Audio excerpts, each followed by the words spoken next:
Wage always just keeps going up, but so does everything else. 21-year-old Solana Supley moved from the Comox Valley to Vancouver earlier this year. She works at a clothing store in Vancouver's Main Street neighborhood and says keeping up with the rising cost of living feels impossible. All we do, basically, it just feels like we work, we pay rent, we have to buy our essentials, and then we just feel like we're left with nothing. She is not alone. Helena Cesena is a part-time student and retail employee who moved to Vancouver from Mexico last year.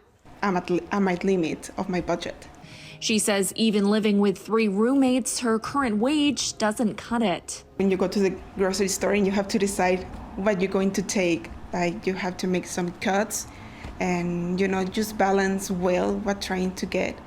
So I usually get my groceries hopefully 2 times a month. But it's hard.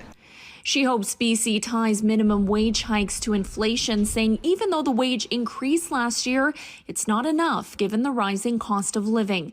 Last year, it was brought up to $15.65 an hour, the first increase tied to BC's annual inflation rate, something workers like Supley hope is here to stay. We're just drained.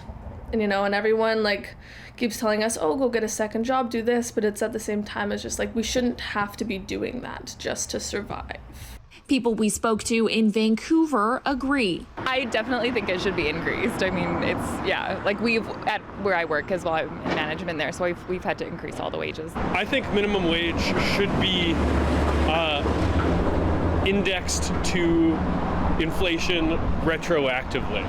It has been out of pace with inflation for the last 50 years. I make more than minimum wage right now, but I know people who do make minimum wage, and it's a big struggle, and it's been a significantly bigger struggle in the last year or two because inflation is so wildly out of control. CBC reached out to the BC government for comment but did not hear back. BC currently has the highest minimum wage of any province, but it will be $1 less than the federal wage starting April 1st. Yasmin Gandam, CBC News, Vancouver.